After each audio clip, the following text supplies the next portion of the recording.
Welcome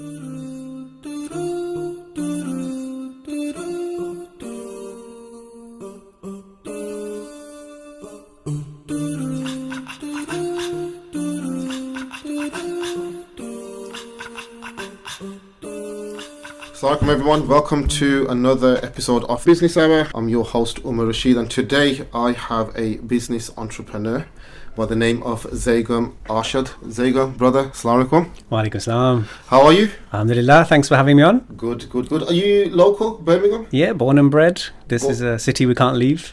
That's, very, very true. Fellow Bromi. Zhagum, I have to ask, right, Zhagum, the name, it's not a very traditional Asian or Pakistani name. I mean, I googled Zhagums and only you came up, so obviously whoever's doing your SEO is doing something right. Well, it's even better when I needed an email address back in the 90s, right? I could just get my name straight. Yeah. It was nice and easy. You can even buy my domain name, right? But no, it is unique. It's a Farsi name in origin. So okay. My nana spoke Farsi. And so he wanted to be funky with the firstborn, and so I got an unusual name. It means lion in Farsi, okay. And so I have to spell it. That's probably the biggest problem with it.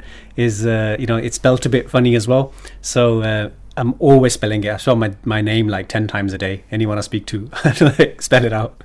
So yeah, it's. So is it actually pronounced Zhagum or? Zhagum, yeah, that's how you pronounce it. But we don't spell it like that. That's the problem. Yeah, the thing is with Asian names, yeah. we our parents, bless them, sometimes they spelt it thinking this is how it's going to be pronounced. Yeah, but it's never been the case. So funny story there is so at the registration office, my parents still hadn't decided. So my dad wanted to call me Tariq.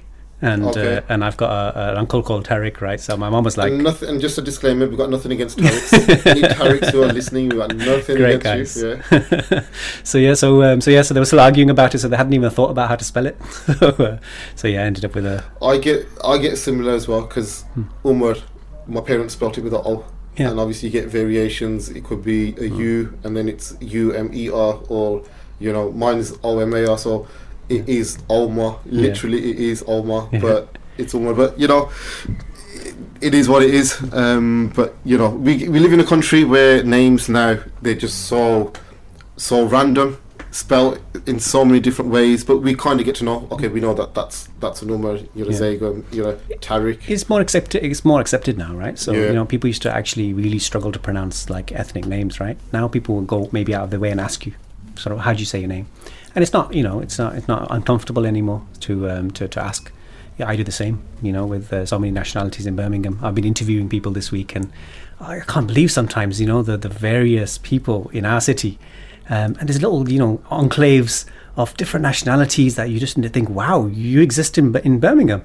Like I was interviewing someone this week who was French, and she was telling me how there's Cadbury's owned by a bigger group now, and they have the French customer service is in Birmingham.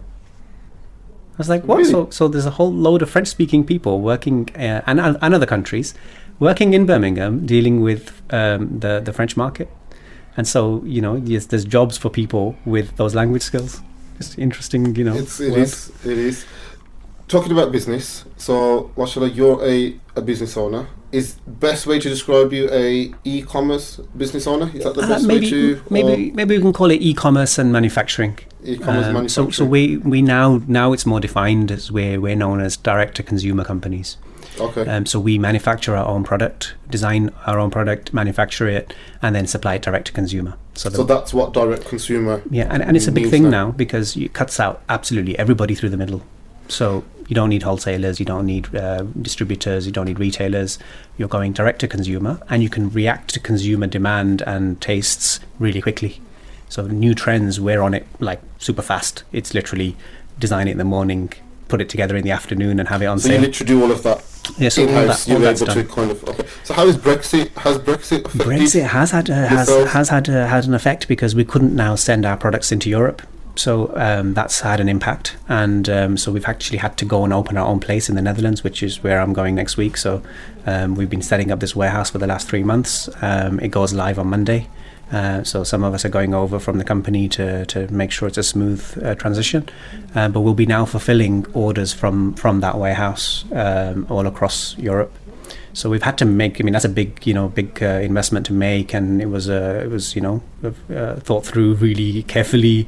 But we had no choice. If we want to serve all of that market, you kind of now post Brexit customs regime, you need to kind of be there.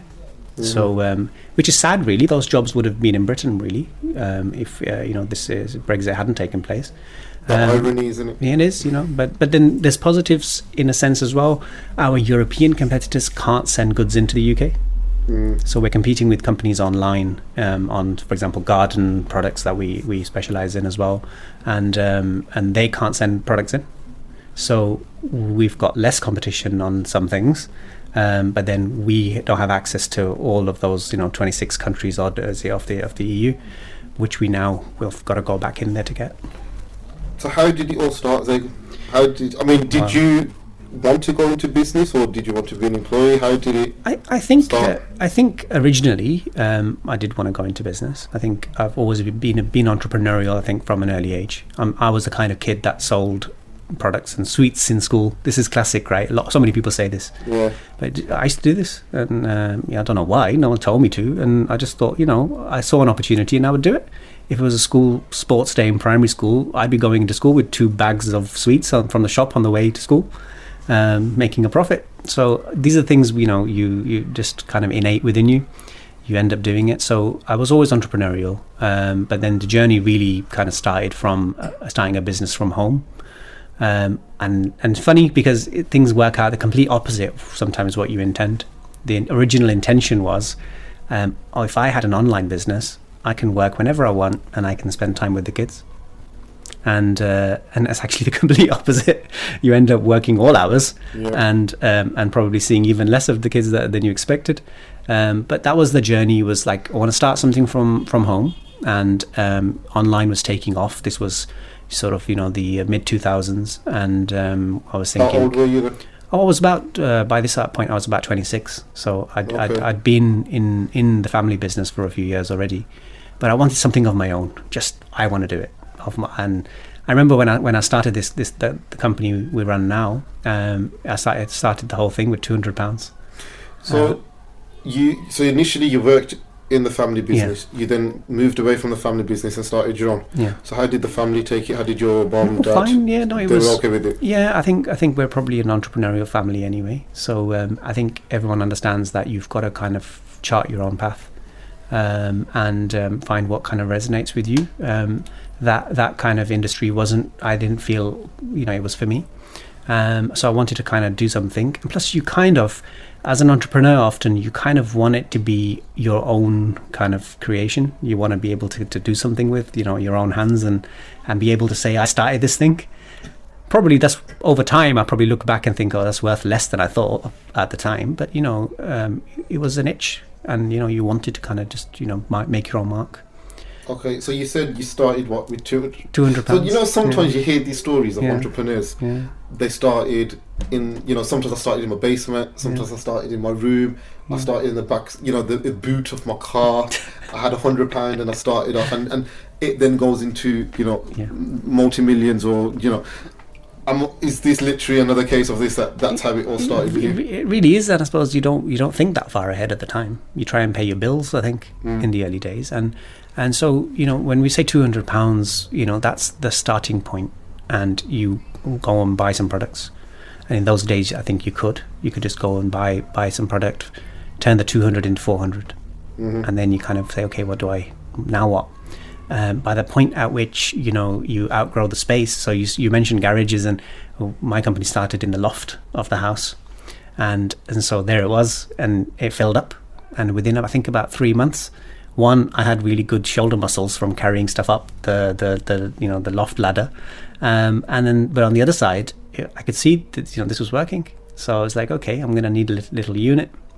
So I got a little unit the size of this studio, and within how many months? Or within about 3 to 4 months, I think it was. Okay. And so I thought, okay, I'm going to need a space. So I got a little space, and that filled up. Space was a mistake because it was way too small. I was thinking, it's just a bit bigger than my loft. So I could move. It was a kind of site where you could take on another unit, so I took another one within another few weeks, and then literally I remember taking one proper unit, and so it was outgrown within weeks again. And I remember this one site I was in. It was in Bordesley Green, and I'd been on all of it at some point because I kept moving, trying to get a bigger unit all the time, and they would let me move because they didn't mind it was where you were on site, but kept needing more and more space. So now it was really becoming a non-home based business. First employees had to come on board. So after how many months did you get your first employee? I think 6 months it was. So within 6 months? Within 6 months, Okay. I think the first person had to come on board to actually pack the parcels. And my wife did all the customer service, and she did that for years. And she was like, it was very much a husband and wife partnership. We complemented each other's skills. And so I was the kind of visionary of the company and building where we're going to go with it. And she was the operations. She'd make sure everything happened. Yep. And so that was really good to have that, in the same household. And that really helped us to grow. So how was it working with your wife? Because I couldn't work with my wife. Really? We've both got separate jobs. Yeah. Yeah. I don't know. So because sometimes you hear stories, don't you? Oh, I've got my wife. I speak to. I'm with my wife. Yeah. Let's say normal. Yeah. At work 9 to 5, and then I go home. There's no break or anything. But obviously, it seemed to work well for you. So I can look at it with rose-tinted glasses as well, but at the same time, we're very close. So we're best friends. So in that sense, there's no issues like that. We really support each other a lot. However, fast forward 12, 13, 14 years, so we both have our own businesses now. Okay, so she broke away from you. So we don't work together anymore on a day-to-day basis, and I can now say that this situation is better. If you asked me a few years ago, I would have said, we love working together, it's brilliant. So you're saying now it's in a funny way, it's better that your wife's not working with you? Yeah, because as soon as we get home, we kind of talk about our days, and we're both in business, so we both talk about different kind of scale, I suppose. But we talk about her problems and what's happening in the day. I talk about what's happening on my side. We compare notes, and we have insight for each other. So that's really useful as well. But you don't bring your work stress home. Mm-hmm. Whereas working together, you couldn't switch off. So in stressful times and in a growing business, there's a lot. It's a roller coaster. Mm-hmm. Especially a bootstrapped one where you're just trying to do it without banks, without loans, without these things, which was our journey. And doing it that way was damn hard.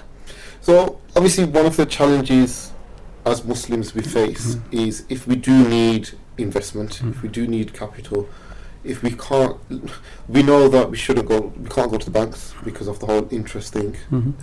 So what do you do in that instance? And is it you rely on family, friends?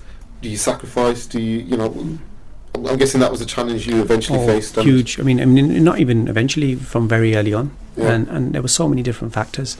Often our suppliers were our bank, so we would sometimes owe huge amounts to our suppliers because we'd be using their credit limits as our growth capital, which isn't great, but that's the only options we had at the time.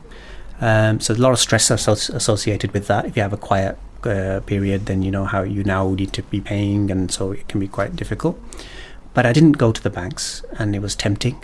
Often I can't say I wasn't tempted. It was like this was right there, and we sell on places like Amazon. You click one button and they'll put hundreds of thousands into your account. To not click that button when you've got bills to pay and people chasing you on the phone, say. I'm guessing children came along, so family to support as well. Yeah, from very very early on. I was married quite young, and so we had kids, and we had all that going on. But no, it was a lot happening, and mainly it wasn't probably family expenses. It was the growth of the business. It was cash hungry. You needed more stock. You needed to expand. You needed to go into new markets, new buildings, new staff onboarding. There was always a lot going on. Where you hear about the Silicon Valley kind of companies, and that's come over to the UK a lot now, starting with millions of pounds, burning through it. They talk about run rate, burn rate, all of these things where they're trying to get to profitability over a number of years. And then there's us, who are trying to be profitable from day one and stay profitable all the way through while living and trying to grow the company from the funds that are coming in. And it's a tough journey. And I feel for like when I hear someone having problems, in that world today, my heart goes out to them straight away. I always try and go out of my way for them because I know how it feels, because all the doors are closed. You can't just walk into the bank and say, I'd like an overdraft, please. You've got to deal with it. What do? You end up borrowing from family, friends, and I used to view it as from an angle. Like, I've come from a background where it's considered insulting to borrow money. We shouldn't need to borrow money from anyone. You got to be kind of, self-determining. You don't need to go to anyone. I had to break free of all that in these situations and say, look, I need to borrow some money now. Like, I've got I don't know, wage bills to pay or anything, and had to get used to it. And a big thank you goes out to family and friends. Some of my friends especially. I was tapping them all the time. Like, listen, I need to borrow money, and they were always supportive of my journey. Hopefully, I can be like that for them now. But it was tough, not easy at all. But at the same time, can I say it can be done? I think I'm living proof that it can be done. And I see so many others. It's probably a lot easier now. Do you think it is? In what way? There's a lot of Islamic finance options now. Okay. People are more clued up. People are looking to invest. You can actually get an Islamic deal. There's even, big, and in the big leagues now, there's funding available. So there's a lot more happening, these days, which wasn't an option in those days. And so I think you can probably grow a company significantly. Like, I remember lots of opportunities that we could see, and we couldn't do anything about it. We couldn't take advantage. A trend would happen, and we'd be like, right, we could really, jump on that right now and sell lots of product, but we'd need funding. And today it's a bit different. I think today you'd be able to get funding. Even, there's so many people investing in each other's businesses. There's a lot more happening now. But, 20 years ago, it was fairly different. Looking back, Zhagum, you're going through that tough period. Did you have a business mentor or anyone like a mentor or anyone that you could lean on and call upon? That's an absolutely essential part of being a business, I think. I was really lucky. Yeah. I had mentors who are close friends to this day. And one of the lucky things I had, and we were speaking a bit of Punjabi before this show, and my language skills were quite good with Urdu and Punjabi and stuff. So I always had these older people in my life.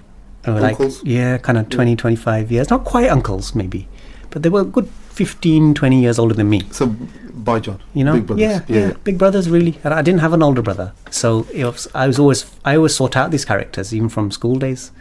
And so I always had these older friends, and so I had through my business journey, I had these mentors who showed me the way, went out of their way. Like, I still go and see them every now and then now, just to say thank you for all they did for me. They opened every door. They'd, anything I needed. I just said, I'm thinking about doing this, and they'd pick up the phone, open the doors, send me in, say, right, my friend's coming in to see you, look after him, supply him. I was super lucky with that. And so are they being mentored? Is that mentoring? Oh, yeah. Or is that, you've got good networks and the networks have supported you? No, I think, see, with a network, what happens is you can ask a favour. With a mentor, you're not asking a favour.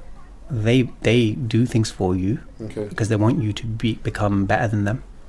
And I mean better, not just as good as them. Go further than them.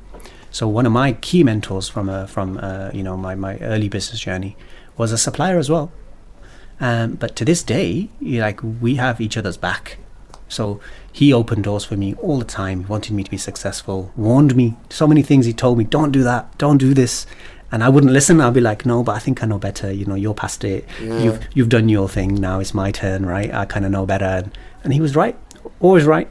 And I would see it years later and go, damn, he told me not to do this. I mean, you kind of just stumbled on a point that I was going to kind of ask you as well. Yeah. So if there are young entrepreneurs listening, or young people, or even someone experienced who's thinking about going into business, would you, one, I'm sure we both agree it's essential, you should, if you can, have a mentor, get a mentor sort of thing, but how do you change your mindset of someone maybe guiding you or maybe advising you, but you're off the mindset of, no, it's my business, they don't know, they don't understand, I know better sort of thing? How would you advise someone about changing that mindset or challenging that mindset? Because it's, I'm guessing until you make a mistake, then you reflect. That's probably the only way to change it, or are there other ways? I think that's a really good question. I think, but from my experience, the mentor is looking a few steps ahead of you, and he can see what you can't see because he's already somewhere you haven't got to yet. Mm-hmm. So he's been there, done that. Like when I mentor people now, I can see what they're doing wrong a mile away. I know exactly what where they're going wrong, but they really can't see it at all, right? And so sometimes I've got to be patient and say, look, you know what, go make your mistakes then. But sometimes I'll be like, look, just don't do this thing. And because I care about them. I don't want them to go through what I went through. So I'll meet someone who's on a great business journey right now, and he thinks like he's invincible because it's like, everything he touches turns to gold. But things don't stay like that. Things change. So my advice to someone like that right now would be, keep something away for a rainy day. Don't overstretch, and don't believe in your own superpowers too much. Allah gives you everything. He takes it away in a second, and before you know it, you don't know what hit you. And then you don't think that at the time, though. And this is one of the problems of business is we start to believe in our own legend, and so you start to then make big mistakes. And this happens. People start one type of business, and then they think they can run any type of business. And you probably see this in your circles, right? That is this exactly overstretch, and or there's the one brand name and they think they can sell anything, stamp it onto any product now, right? But you can see that if you've done it yourself, you've done it. I've been there, and so I know they shouldn't be doing that at all. But it's for them to take the lesson when they're ready. You able to share some of the mistakes that you've made? Oh man, where do I start? So one of my problems has always been I think very big, and it's just innate. It's not like I don't want to be big, particularly. I just think big. So what will happen is we'll start something and I'll get bored of it in 5 minutes, but we've started it now. And another kind of part of my character is I'll see it through as well. I don't stop. I don't give up, no matter what. And sometimes I should. Let's just let it go, but I won't. I'll be like, I started it, I will finish it. And so I'm bogged down in multiple things, and I've overdone it, I've overstretched, and I'm now playing a juggling game trying to make it all work. But then if you connect that back to why are you doing it, until I answered those questions later in life, I used to always think that I need to do it all. But why do you need to do it all? You think you need to, this is one of the problems living in a country in the West, is that we're taught to be really driven. If you're not performing, if you're not growing, if you're not expanding, something's wrong. Why are you not growing your company? But it's amazing, right? When we go east, people don't have that mentality. They'll have this clothes shop in the bazaar in a nice place, and they're friends with all the competitors. They'll have a relaxed atmosphere with each other.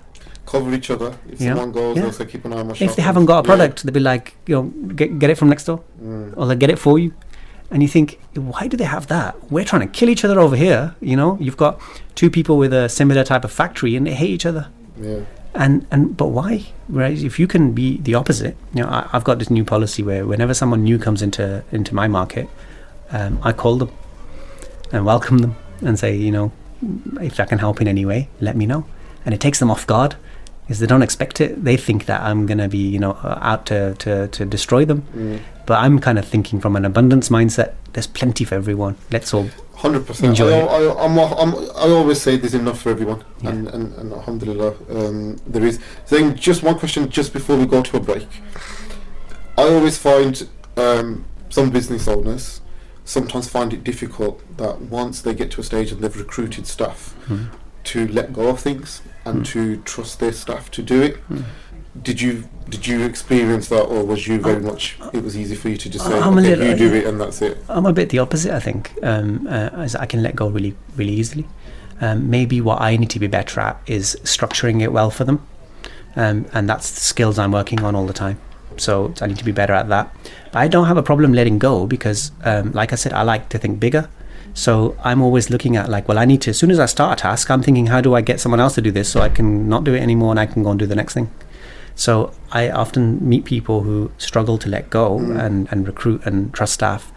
Maybe I've been lucky. I mean, one of the one of the best things I've had is I've had a lot of loyal people around me from early days.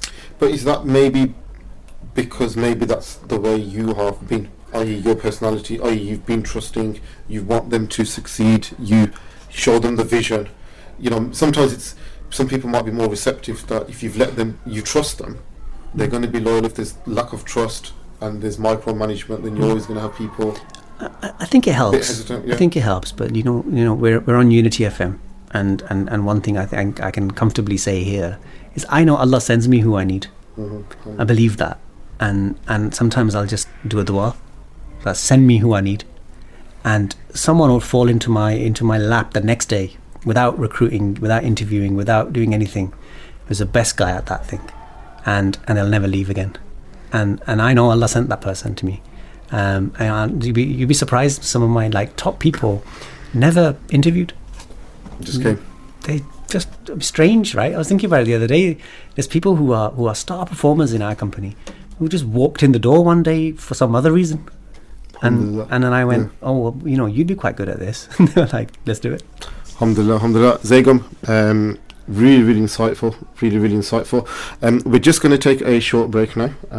You're listening to Umar Rashid on the Muslim Hour. We have Zhagum Arshad here with us today. Welcome and inshallah, me, Umar Rashid, and we've got Brother Zhagum here today. So Brother Zhagum, in the first part, mashallah, you've shared with us that vision of starting a business from your bedroom, not from your loft, with £200, and you shared that you've now got numerous staff, moved to numerous buildings, units, etc. Now I take it you've got a steady home. You're based at a steady home now. Yeah, you're not looking at moving or anything like that. No. So those are settled. But it's kind of even home wise, right? It's like I feel nomadic in a sense. I feel like you go where you need to go, even business wise, right? So warehouse wise, you move to where you need to go. So if I need a bigger place, and probably we're there now, probably would have to move again. And when I moved into this current warehouse, I thought, wow, man, this place, never need to move from here again. Yeah. But no, we've outgrown it. So we're talking now about what's next. So how many, you started when you was 26, how many years has it been now? So how old are you now? I'm 41 now. So so it's been 15 years. Yeah, it's been a decent time. So what motivates you to keep going? So until recently, I was starting to now wane. My enthusiasm was starting to come down a bit. And when the pandemic started, we got involved in a lot of charity work, and we got involved in PPE, and a lot of stuff happened, and it was a phenomenal time. We got to see a lot of good, and a lot of good happened, and that inspired us with finally having a clear purpose. Because you're at conflict as a Muslim. You're at conflict, right? Because how much is enough? How big do you want to be? How much do you need to grow? How much is ever going to satisfy you? Don't you just need to be content? And I used to struggle with that. Do you sometimes, and I think Muslims listening to this, sometimes do you think that by constantly growing or constantly thinking big, constantly, mashallah, getting more and more, having that drive to do more and more, do you sometimes think, oh my God, I'm falling in love with the dunya, I'm falling in love with dunya things? And do you know what I mean? Or do you feel that actually no, it's... I don't think I was ever too materialistic. Yeah. I enjoyed the whole process. So I enjoy creating a new product, bringing it to market, and selling the first one. After that, we might sell 10,000 of them, but I don't care about those. I care about the first one. And they always laugh at work that he's bored now because we've sold the first one, right? Because that's the bit I enjoy the starting. Yeah. I'm a good starter. And then the boring part is having to keep running it and pay the bills and keep on employing more people and production and issues. So that part, was always a bit of a problem area for me. But in terms of materialism and kind of growth and capitalism, what I've seen is a journey of you've got to have purpose. When I now meet someone who hasn't got purpose behind what they do, in my heart I feel a bit sorry for them. Because what is the point? Like I mentioned, I've always had these older mentors, and they used to tell me it's not worth it. Like, don't bother. It's not worth overdoing it here, right? Because invest in your kids, invest in your time in them, and and in family and friends, and these are dying regrets of most people. Don't just focus on your business all the time. And I used to not see it first. I used to think, but I really enjoy this thing, And I now, a few years ago, started to feel a bit like, you know what, actually, I think I don't need to give it this much attention. But now I'm reinvigorated ever since we connected purpose back. So after the pandemic, we decided as a company to put our profits into charity, and we set up our own foundation to do it. And as we did all this, right, I was like, now I wake up earlier. You know, I'm not a morning person. So I used to start work like 10 o'clock, and I wake up at half 5 every day, and I'm on it from like early on. And I work harder now than I ever have, because now I see why I need to do it. And my team's connected like that. We don't now take on anyone who doesn't have that purpose. You can be good at your job, we don't care. If you haven't got that shared sense of like, we've got to go and help others, then don't join us, because we're not going to get on. So with new staff, I get it, because you can look at values, you could share the purpose, and you can see whether those match your own. But when you found your purpose, how did you then transmit that to your staff, to your existing workforce, to see whether, look, you've got your purpose, that motivation? You know, did you see that they had the same drive, or did you see some of them a bit meh sort of thing? How did you find it? That's such an interesting question, because the founder sets the momentum. You recruit people like you anyway, because if you don't like them, you're not really going to recruit them. So you don't ever recruit people you hate. You know, you don't like the vibe of them. You tend not to take them on. So one, there is a bit of that. Second angle is, though, that you don't truly know people until you really work together. So maybe you do end up with some people like that. But when I sat the whole company down and said, this is what I'm thinking, and they were like, we just come through this campaign, everyone was on a high of like having helped so many, and you know, they were really feeling it, right? So it was like, let's do it.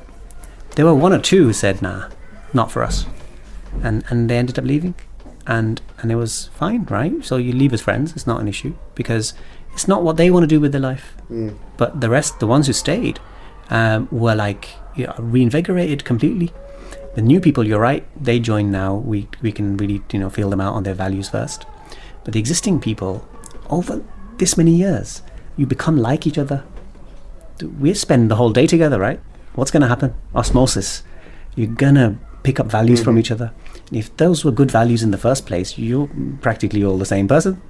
If I'm not there, I know they'll do the right thing, even if I'm not the decision maker, because they come from the same place. They will put integrity first. And this is what coaching and schooling is now. This is what my main job now is. What do I do all day? I don't actually do the real work of the company. I work on the people. So I'm sitting with people and talking about my experiences and where they are right now and how to build them up further. And you have successes and you'll have failures, but there'll be many people, like I'd say maybe our majority right now, is on a journey of kind of self-discovery and improvement, and they're driven by those values that were originally mine but have become the company's. But these were when I sat down and said, what do I really believe in? What makes me like someone?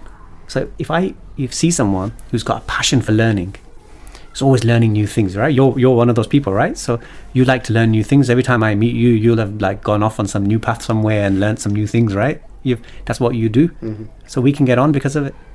If you're someone whose mind's closed and you're like, I already know everything that there is to know, thank you very much. Sheikh Omar, is not able to extend his knowledge any further.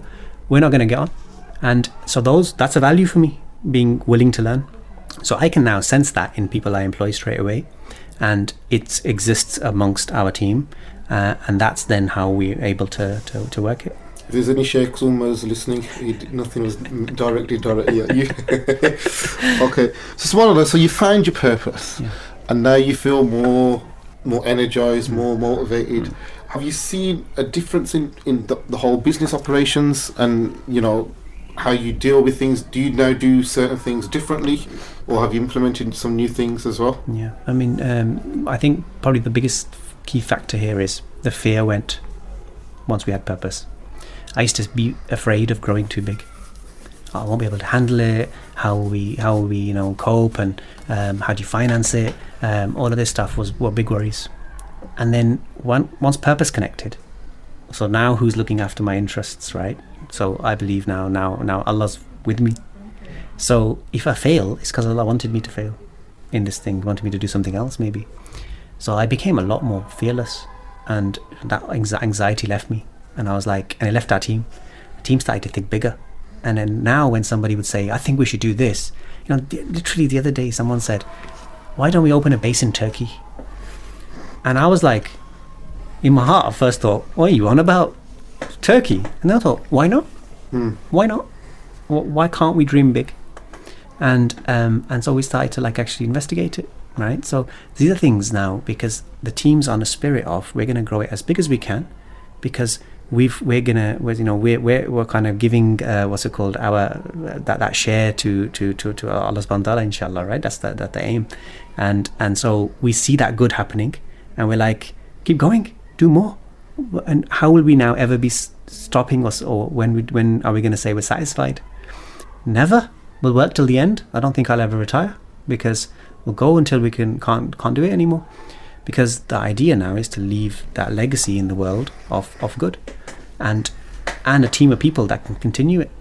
That's like important. I'm 41 now, but I'm already thinking, who's going to take over from me? I'm jealous that you're 41, because even though you're older than me, you definitely look younger than me. No, I don't. Mashallah. Yeah. This what's it called? The thing is, once the stress leaves, right? Yeah. And I think when your kids are young, I think we're all stressed.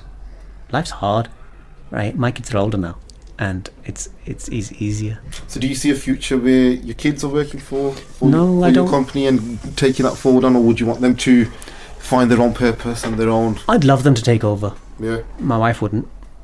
She'd be like, business is tough, don't think they should go into business. But the option's there if they ever wanted it, but they haven't particularly shown any kind of inkling yet.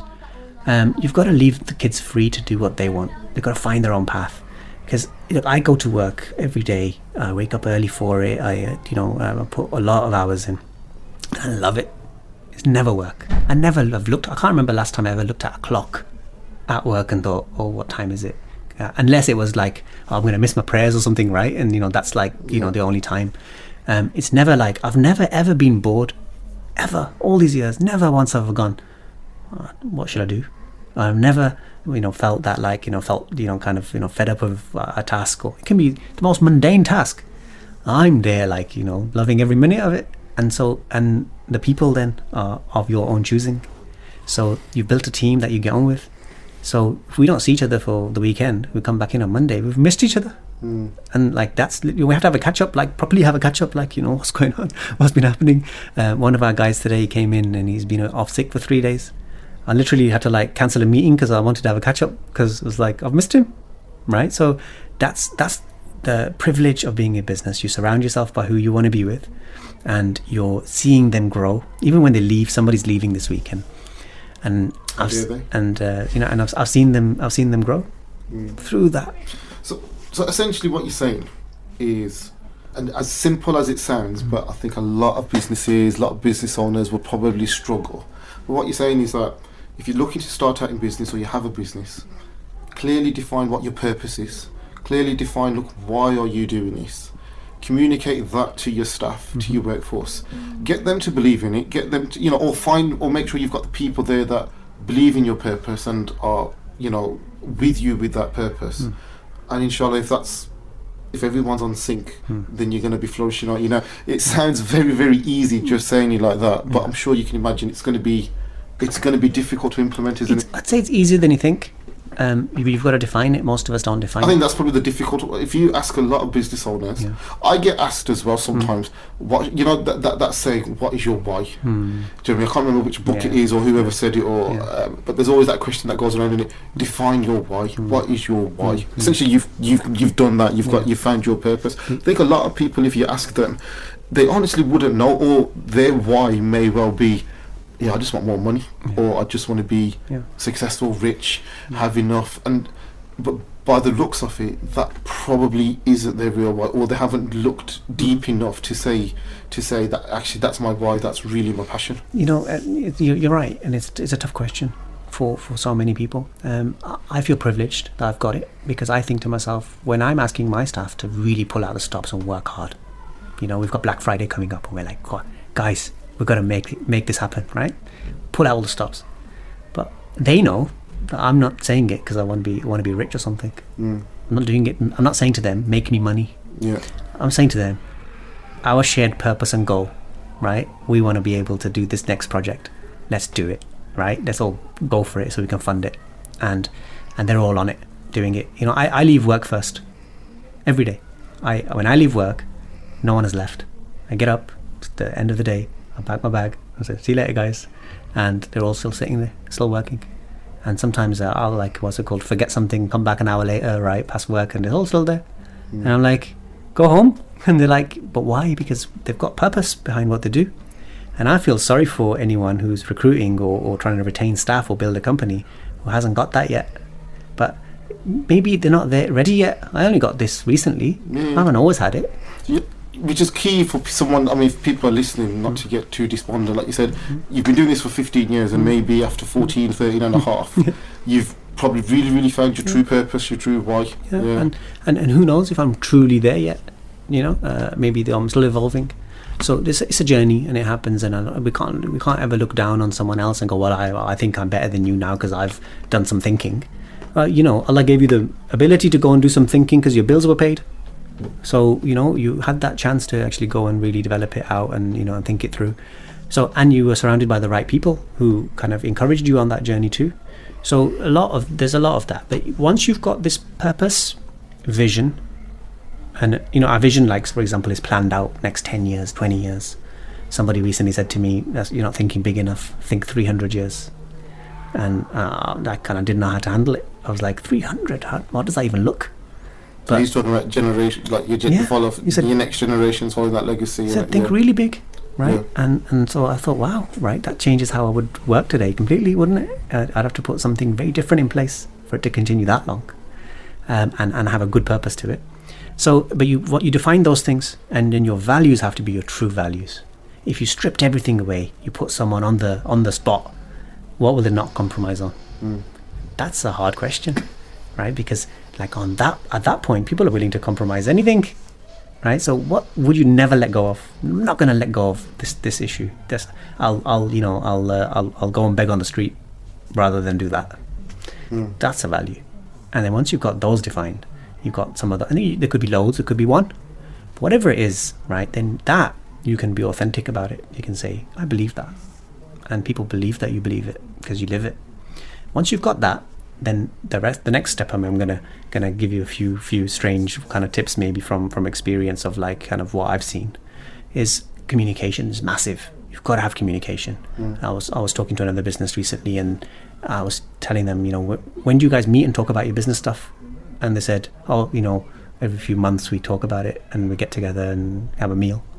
What do you guys do? And I said, oh, well, we have a weekly meeting. Every department has its own weekly meeting, hour and a half. Sit down, talk about what's going on, what issues they've got, and deal with them. Then we have a daily email. Every employee sends a daily email to their line manager saying what they did that day, any problems they've got, and where their head's at right now. Reflections, we call it. Wait, what are you thinking right now? You know, what your feelings? And people tell us, like, really openly tell us exactly how they feel about things, and we get a lot of feedback from that. And then we have you know, chat systems within the company which are pinging all day long, like, you know, everyone's constantly communicated, and everyone's got email with each other. And then you've got kind of, you know, company get-togethers, you've got quarterly meetings, you've got so many avenues to put people together and talk and communicate with each other. That's the lifeblood of a company. Like pretty much like a city like Birmingham, what's going on? The government builds these roads, and they're building roundabouts and connections and tram lines and train lines and all of this bus routes. And why are they doing all that? It's connecting everyone together, right? We need to do that as a company. If you haven't got that, it's very difficult to operate. We operate across like 3 countries, right? So for us, it's you know, it's difficult if you didn't have those things. But we feel like we're at one with them. You know, I sometimes don't visit Pakistan for like 2.5 years. We've got a huge number of people working there, but I feel like, you know, like I talk to them every day because that's modern technology, right? So it's got that. So those are things which you've got to give your staff that as well. So give them the purpose and mission and everything, but give them this massive ability to communicate with each other. And then I think the third thing is you got to care about them. Actually really care, not like care, from superficial perspective. But actually, their interests are your interests. I've always known all my staff's kids. I've known them, they've known my kids. We've always been out, I know when their kids are going to the next school, have got an 11 plus exam or anything. I know, because I view it as we're one family. And when their kid needs something, or, their family needs something, I know. I want to be the first to know. If you have a family problem and you work with us, I want you to come and tell me first. And people do. Often, if someone's going through even a divorce, I'm often the first to know. Because they will come and talk to us. Why? There's a persona, and this is something I learned from my father, and and our family kind of atmosphere was one of, in business you're like an older brother. And that's how I see myself. I see I'm an older brother, even when I was younger than them, right? So, but I'm this older brother character that they can come to with their problems, and my job is to try and make life easy for them and solve issues. And sometimes I'm taking a lot on to my own plate to try to deal with them, but imagine the loyalty that you now get from people who view that you're really in their corner from the heart. You really care, and it's not some people will not appreciate it, right? You're in the HR field. Some people don't care about those things. They care about how much you pay them and what they get out of something, and they'll not go much further than that. But some people will go, and I can tell story after story, right, of maybe revealing too much, right, of incidents, and where people have, my staff have made me cry from things they've done for me, and it's really amazing to have people like that around you, that if I didn't have a business, I would never have met them. We would just be strangers, right? But I got to meet all these people over the years, and that we had these great bonds. It's one of the really, I could just sit here and just listen and go to sleep and listen to your wisdom so much. And you know what? It's amazing, because when you're at university and you read the textbooks around effective leadership, you look around how are the best businesses that are operated. Textbooks talk about exactly what you say. The communication. How communication is so key. I've read books. I've read articles. Psychologists. When I worked previously, we had psychologists who came in, did some research, and they showed that part of their research that as leaders and managers, if you genuinely showed care into your workforce, it's going to reduce sickness, it's going to reduce stress, and when push comes to shove for them to go through a brick wall for you, they're going to do that. And it's just mind-blowing listening, because that's when as you were talking, all of that was just coming back into my head, that all of these studies, all of these textbooks, when people say, oh yeah, it's so easily written, but it's not, the reality is never there. You're kind of demonstrating that actually, you know what, it can happen, and it has happened, and it is happening. I'd go further and say it should happen. Yeah. We have a duty, right? So as Muslims, we've got a duty of care. Allah's given us these resources, and He's given us these people. What do we do with them? If I have a machine in the factory that's idle, I feel guilty about it. I think Allah gave me this machine. Someone's in some country somewhere, right, will never have enough money to buy one of these, and I've got one and I'm not using it. So it's a resource given to me, right? Same way people are given, some people really struggle to recruit, really struggle to retain staff. I don't have those problems. I view that I've got these people, I've got to put them to good use, to produce for humanity in that sense, and it's a responsibility. So why would I not try to be good at what I do? For someone listening now, Zhagum, and I'm just I'm actually sad that time is about to run out. But if someone's listening and they think, and they strive, they want to strive to having listened to you, they want that for their business. Now, granted, it's not this isn't something that's going to happen overnight, but that's something that they want to strive to. What would you say to them? Look, this is the best way to start that journey. What would you be saying to them? I think, learning is really key. You've got to read. Sometimes, it's obscene how many books I'll read. I spend a lot of time reading. So because someone's giving you their life's knowledge for £7-8, right, and a couple of hours of your time to read, and that's the whole life it took them to gather that knowledge and wisdom, and they just give it to you. Why would you not take advantage right? So you've got to be reading daily. You should be reading, like, as much as you possibly can. That learning you'll be able to then implement. And every time I read a book now, I just read a book on the interview process this week, right? And I was kicking myself, thinking, why I didn't read this book 10 years ago? Because it was like an amazing blueprint of how to interview and get the best kind of people. A players, right? How do you recruit those? Why didn't I read this before? It was, on a bookshelf probably, right? And didn't pick it up. And so that, I think, is really, really good. It will put you on the journey itself. And maybe the other thing is to make a start on things and like kind of actually be working on your business all the time. You've got to be able to detach yourself from the business. It's not a job. A job is what you do every day. And a business is, you've got to be able to look at it from, when you played computer games as a kid, some people played these first-person shooter games, right? They were really good, going around, blasting everything, right? Or a car racing game and they're just in there driving that car. So I always looked at it from the top-down kind of games. I'd be playing those games where you'd kind of have a strategy and you've got to build factories and you've got to have, everything working for you. Those top-down kind of command games were what a business is like. You've got to be working on it all the time to improve it. And that's the whole game. Okay, mashallah. Zhagum, lastly, if someone wants to contact you or get in touch with you, how can they best reach out to you? Sure. Our website is loft25group.com. And you can reach out to me through there. And my name's that difficult to spell that I probably best not give out an email address. Amazing. Zhagum, brother, Jazakallah khair for coming. I say this from the bottom of my heart. It has been insightful. It's been inspirational. And everything that you do, may Allah reward you. May Allah reward your family. May Allah reward your employees and everything that they do. And, may Allah give you amounts of barakah in everything that you do in your business and your employees. Keep going. Keep inspiring. You've definitely inspired me. Hopefully, inshallah, you've inspired the listeners today as well. That's a wrap for this show. You've been listening to Zhagum Arshad today on the Muslim Hour. I'm your host, Umar Rashid. Inshallah, tune in next week. We will be back again Tuesdays, 6 o'clock here on Unity FM.